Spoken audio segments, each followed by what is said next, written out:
Good morning বন্ধুরা, তোমাদের সবাইকে কেমন আছো তোমরা জানিও। আমি খুবই ভালো রয়েছি। আজকে হচ্ছে বৃহস্পতিবার, একদম স্নান পুজো সব সেরে তারপরে ভিডিও শুরু করলাম। আর এগুলো হচ্ছে নোটে শাকের গোড়া। কালকে আমি নোটে শাক কিনেছিলাম, ভিডিওতে দেখেছো একাটি। তো সেই শাকটা রান্না করা হয়েছে। আর এই গোড়াগুলো একটু মোটা মোটা শক্ত শক্ত ছিল, সেই জন্য আমি ফ্রিজে রেখে দিয়েছিলাম ওই প্যাকেটে।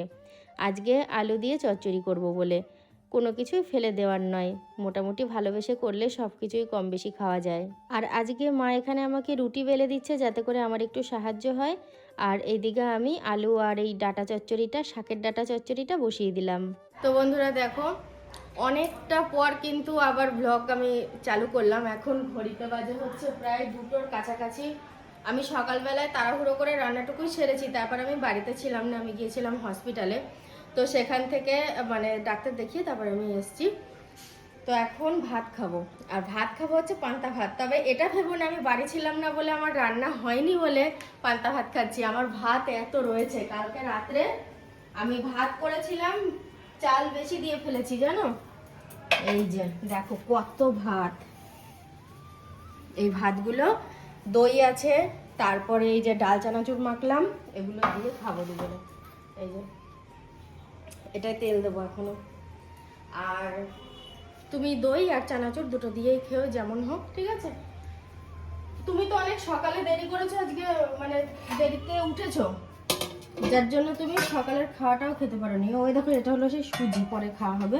কালকের টাইমে আজকেও মনে হচ্ছে বৃষ্টি নামবে জানো, কারণ একবারে পুরো অন্ধকার ঘনিয়ে আসছে।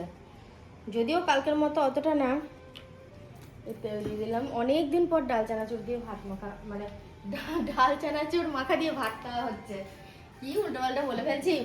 এ দেখো, আমি ওখান থেকে এসে আবার স্নান করেছি। এমনি তো বৃহস্পতিবার আজকে, মানে স্নান করে পুজো দিয়ে সব সেরে টেরে গেছিলাম। তারপরে ধরো হসপিটাল হয়ে এসেছি, আবার এসে স্নান করে আমি একটুখানি শুয়ে, আমার চোখটা লেগে গেছে। কখন যে ও স্নান করে ধুনো দিয়েছে, মাথাটা আঁচড়িয়েছে, আমার আর খেয়াল হয়নি, ঘুমিয়ে গেছি তো হালকা।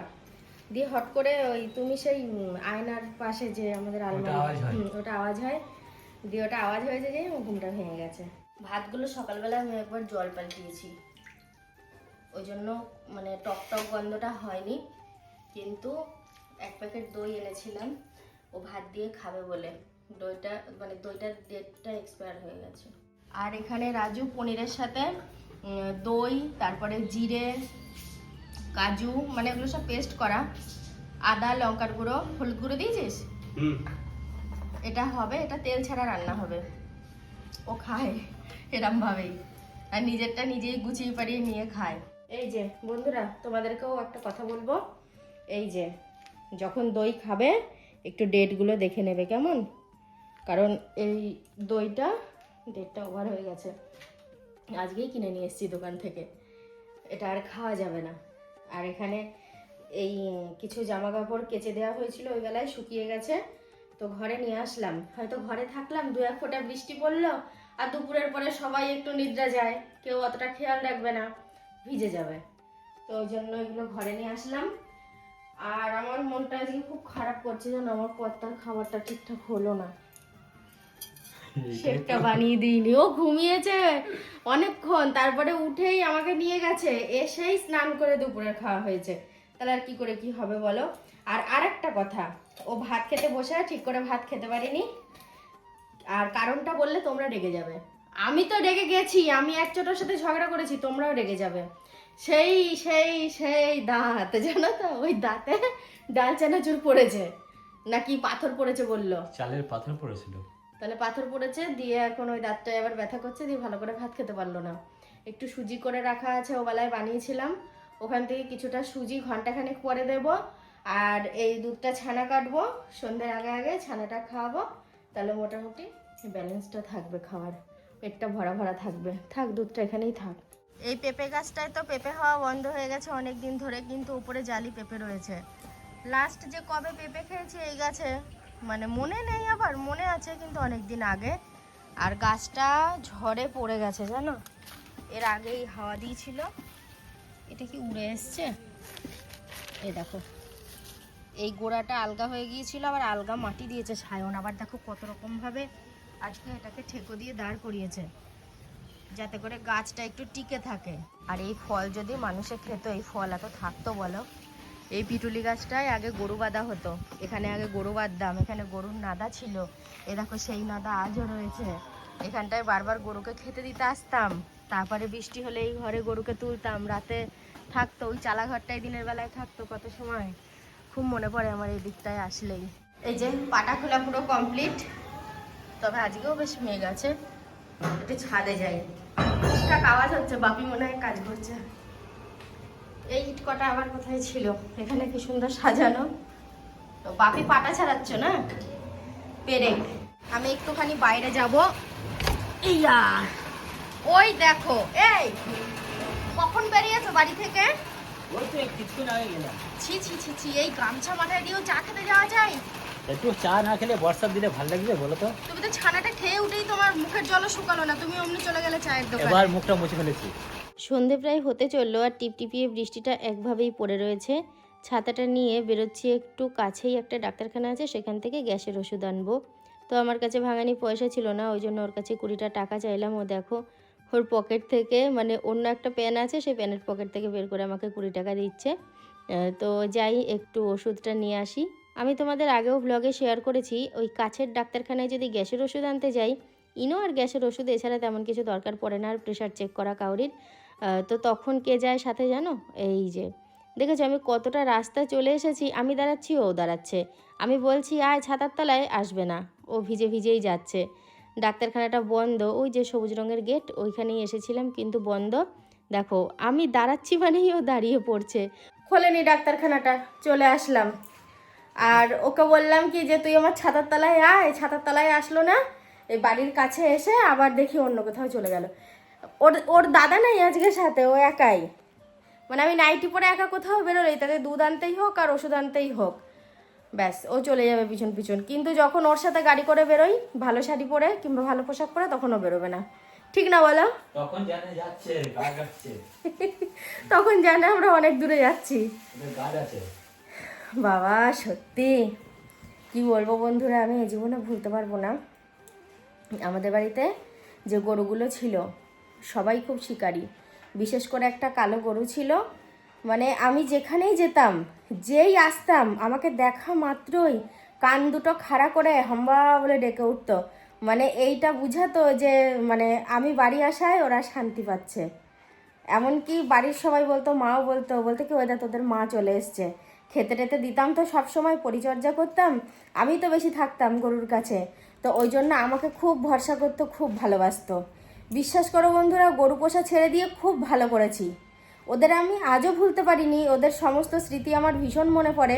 কিন্তু ওই এখনও যদি কন্টিনিউ আমি পুষতাম, এবার দেখো গরু তো সারা জীবন পোষা যায় না, আমরা যারা গরু পুষি তারা জানি একটা টাইম অনেক গরু যখন হয়ে যায় পুষতে পারি না, বিক্রি করতেই হয়। ওই বিক্রি করতে গিয়ে যে কি কষ্ট হয়, ভাত খাওয়া বন্ধ হয়ে যেত, খুব কষ্ট হতো। আগের দিন রাত্রে ভালো করে ঘুম হতো না, মানে বিচ্ছিরি ব্যাপার। সেই জায়গাটায় তো আমার আর পৌঁছাতে হয় না গরু না পোষার জন্য। খুব ভালো আছি, তাদেরকে ভুলতে পারি না। কোনো কালো গরু দেখলে কিংবা আমাদের বাড়ির গরুর মতো গরু দেখলে আমার খুব মনে হয় আমাদের বাড়ির আগের সেই গরুগুলোর কথা। কি খাবি? খিচুড়ি ভোগের। ভোগের খিচুড়ি?